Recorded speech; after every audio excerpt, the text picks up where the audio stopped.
Here at Lucas Oil Stadium, they are getting ready for a Sunday of basketball. I'm Jason Bristol. Moments after the Coogs, Houston beating Purdue 62-60 on that last-second shot off an inbounds play. Milos Uzan with the game winner to beat the Purdue Boilermakers, and now Houston will face Tennessee on Sunday. It's a game you can see on KHOU 11. What a play that was. What an inbounds play. Kelvin Sampson after the game telling us it was a 3-option read, and they practice that play a lot. They don't use it a lot, but they practice it a lot. And typically in a game, they don't get to the third option. A third option usually comes in practice because obviously the defense in practice, well, they know the first two options. So it usually doesn't get to a third option, but it did, and it pays off here as Houston, again, what an inbounds play to win this game. When you consider how badly things were going in the first half, Houston was trailing by 2, shooting essentially under 30% in that first half. But the Coogs, Kelvin Sampson said to his team, we couldn't have played a worse first half, and we're only down 2. So here's what Kelvin Sampson was telling us after this game in the locker room, moments after he wrote on the board his tradition or routine of the team's record and who they're playing next. It wasn't necessary for JoJo. It was a 3-option read. You know, that's why it's like the side out of bounds that we ran at where was that, Central Florida, that we had to execute it perfectly. But you know, we didn't have to draw up a new play. And I tell my assistant coaches that when they become head coaches, don't try to be the smartest guy in the room by drawing up a tricky play at the end of a game. Run something that you've practiced and repped over and over and over so they'll have confidence. Our kids, you could tell our kids had run that play all the way to the third option. First option was L. And a lot of times basketball is about math. When L drew 2, that means we were 4 on 3. So when JoJo set the perfect screen at the angle we wanted, then he had just come to the ball. Now, had Milos's man not taken JoJo would have dunked that. But Milos's man had to take JoJo. And then JoJo had to just flat foot pass it where he didn't jump, just a little drop pass, and we laid it in. So we run that play a lot where we get the first option and the second option. We get the third option a lot in practice, but that's the first time I think we've had to because our execution on the other 2 options is usually pretty good. But we don't run it enough for a team to be sitting on it. You know, you can't run something 100 times and think it's going to work in that situation.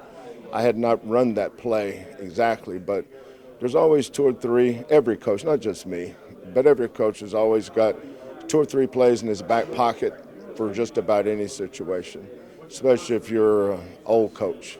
You got a bunch of plays. When was the last time you'd worked on that? Was it just yesterday or? Yeah, probably. Yeah. If not yesterday, the day before. I mean, we work on our late game stuff a lot, so it's not something that's foreign to our kids. Sure. Kelvin, can you walk us through what the message was for the players in the locker room during halftime? I don't think we could play any worse than it's a tie game or down 2. What were we? Down 2. Down 2. Yeah, I don't think we played very good.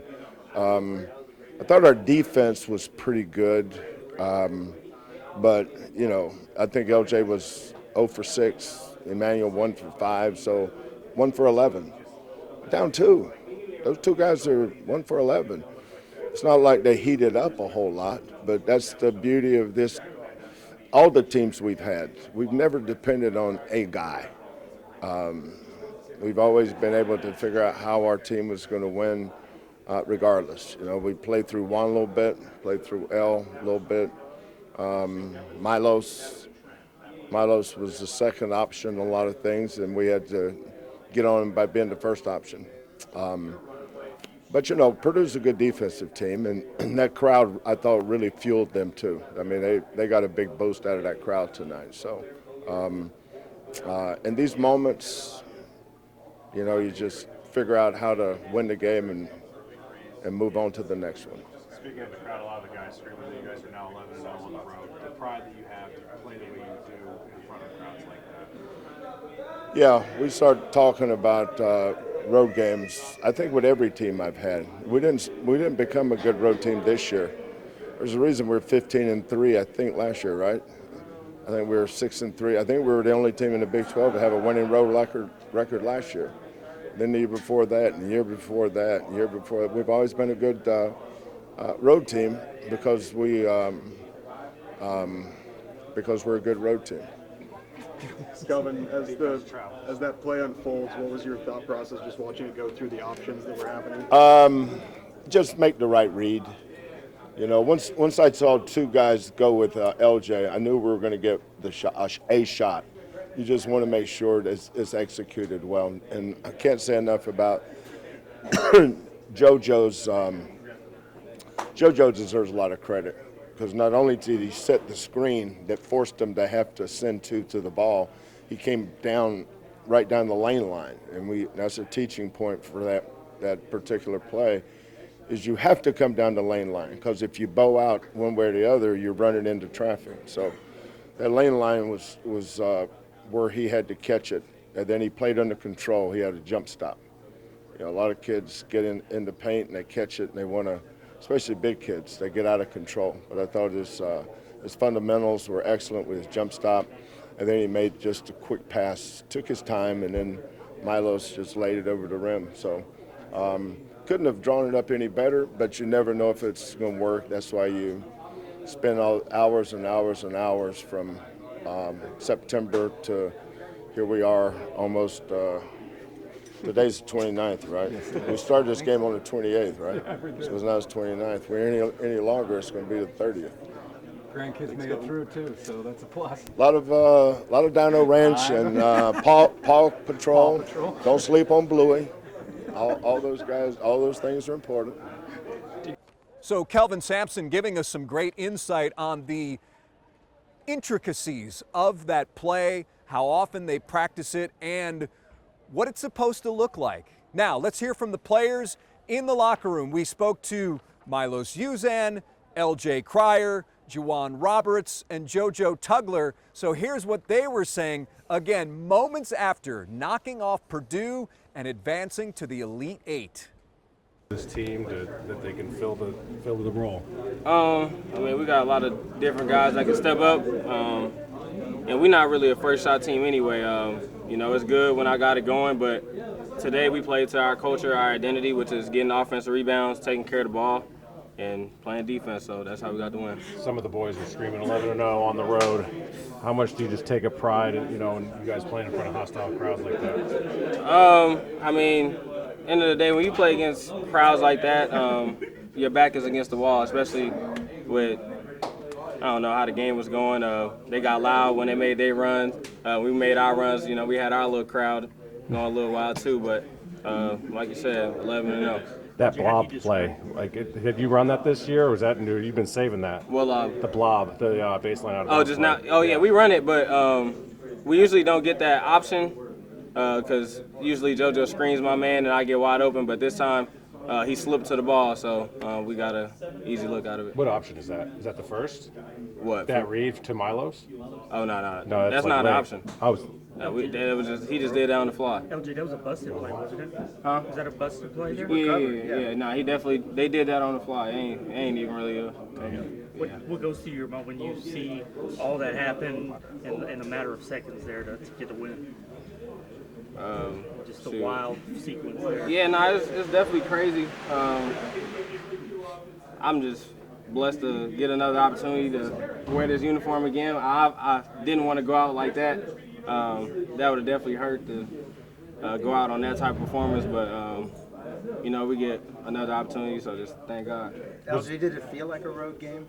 I mean, you knew it was going to be a lot of. Yeah, nah, I mean, kinda, yeah. For sure. Was there an adjustment shooting in that building more than you thought? Yeah, you know, I try not to overthink think about it, but people have been talking about it all week, like, oh, it's gonna be adjustment. I'm like, man, I ain't trying to hear none of that, but it's definitely adjustment. Clearly for myself, I didn't have my best night, but we get another opportunity to go out there and play on that court again, so hopefully I'll do better. What was it like in here at halftime? It wasn't too crazy. Wasn't really crazy at all. It was just like they were running their offense faster and harder than what we were playing defense. And it was just like we got to pick our intensity up, be tougher. And that was really it. What really stood out? What were the challenges in this game?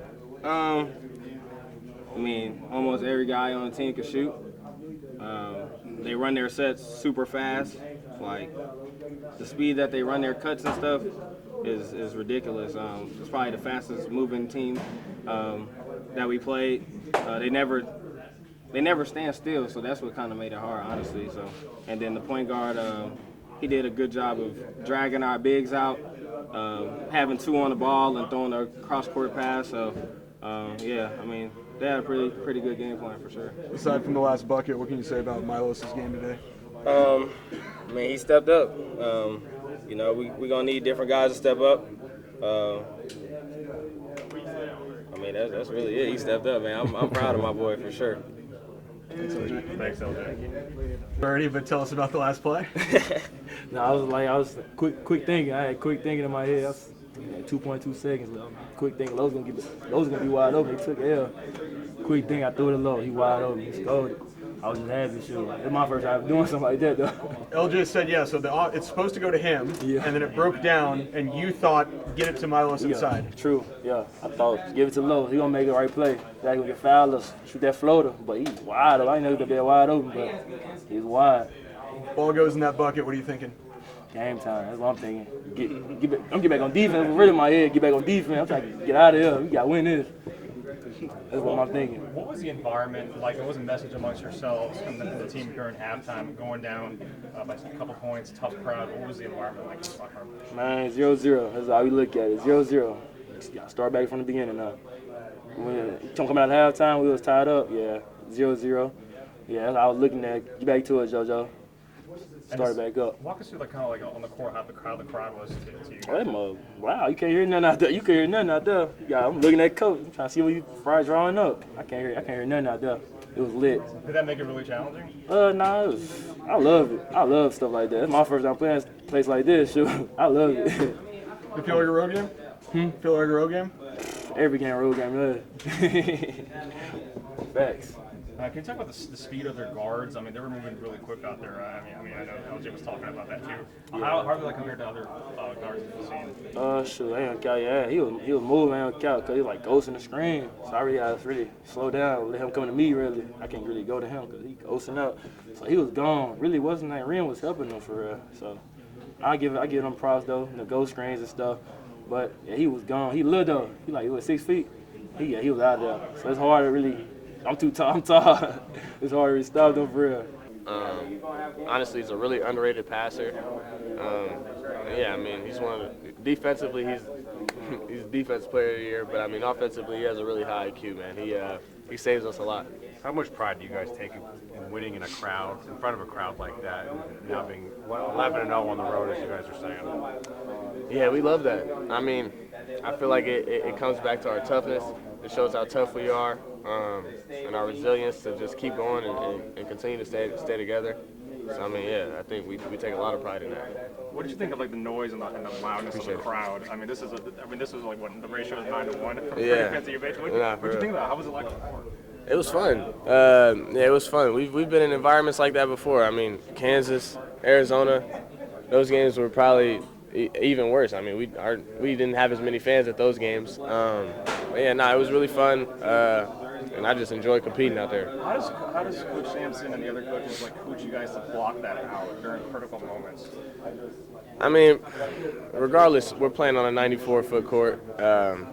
You shouldn't really let the fans dictate how you're going to play. It's us versus them. The fans can't really do anything about it except make noise. So. What are you thinking as the ball? As you get the ball and you're pretty open. Yeah. Score. LJ. Joe made a great read to hit me back. There was nobody on me, so I knew I had to score the ball somehow. As it goes in, what are you thinking? Excited. I was super excited. I knew it was probably, 0.8 seconds left on the clock. I think they called a timeout. They stopped the game. So, I mean, I was going to get back, but I knew we had to get one more stop to finish the game. So You were the guy that hadn't been in March, and now you just created a March moment. What does that feel like? it feels good. I feel like you dream of stuff like this as a kid. So it's definitely exciting to have something like this and for our team to go to the Elite Eight now. So.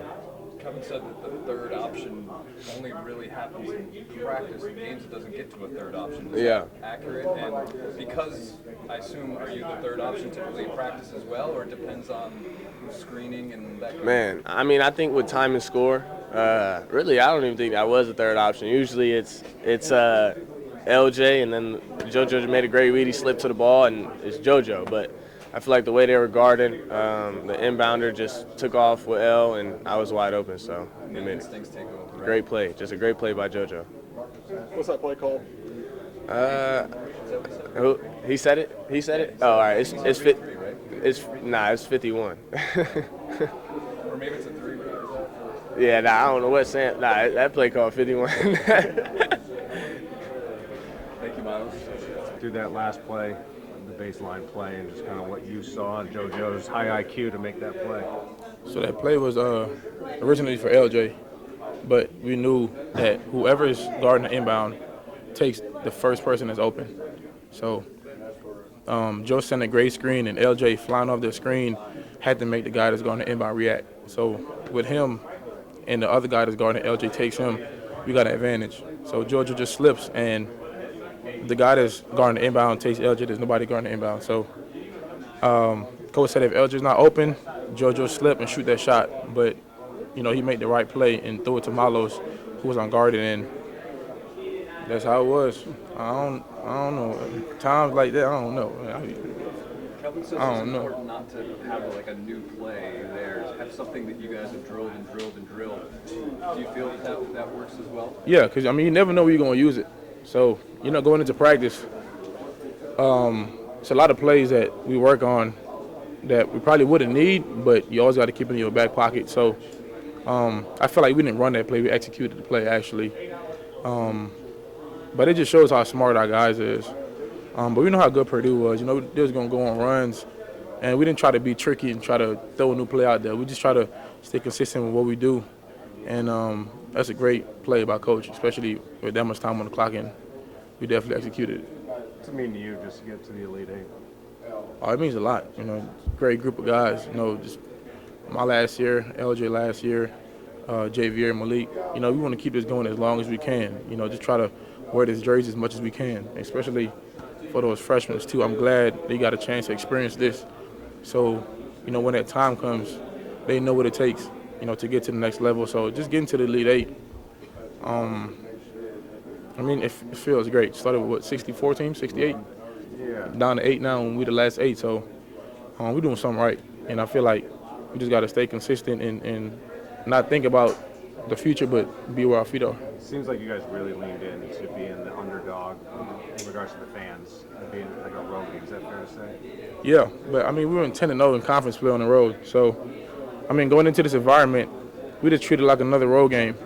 And I feel like we travel with our culture everywhere we go. So, the fans going to get the other team jumpy and rowdy, and they're going to play extra hard, feeding off the energy. But, we all we got. And we had a great portion of fans in the crowd, and we lean on them too. So these guys just coming together and just believing that we can win in any environment, any gym, it just gives us a chip on our shoulder. Are you surprised they were able to match your defensive intensity for those entire 40 minutes? Because we know what you guys do, and some teams can hang for 5-10 minutes. But the fact that they were still standing and getting it right down to the end, did that surprise you guys at all? Nah, I just feel like the deeper the stakes or the deeper the run you get, teams somehow just get a different level of confidence and they play harder. And we know going into this game, it's not really a lot of blowouts in the tournament. Every team is good. So going into this game, we knew how good Purdue was, and we just try to stop, the main guys, the main actions. And like you said, they stuck around with us, and, kudos to them. But I just feel like this our, mental and just wanting to win the game, led us to win. You've been here for 6 years. What were you telling your teammates? You calling me old? Yeah, I heard it. He is. Yeah, At halftime, just settle down. It's gonna be a game of runs. We probably made some mistakes that we wish we could have got back, but I mean, this what comes with being great, don't it? When stuff don't go your way, just find ways to overcome it. And we told us guys like LJ, Emmanuel, keep shooting the ball. Shoot or shoot. Don't drop your head because you're missing shots. I think LJ made one of the biggest shots in the game too. I think to put us up 5. So those are that type players. They're gonna come through when it's time to come through. So at halftime, it's not about screaming or getting on players to do certain things. It's more of, okay, we're down 2, make a couple mistakes, just try not to make the same mistakes in the second half. 6-1 after. And it's interesting to again think that Milos Uzan had not played an NCAA tournament game until this season, and now 3 rounds in, he is one of those March Madness heroes. So again, it's Houston and Tennessee. Kelvin Sampson and Vols coach Rick Barnes, they go way back, way back. So we will certainly be hearing their stories on Saturday and Sunday, prior to the game, during the game, and of course you can see the game. CBS will have it, and so will KHOU 11 Sunday afternoon. So certainly we expect you to tune in and then watch us as we provide a complete wrap of the Coogs and Volunteers after this 62-60 win.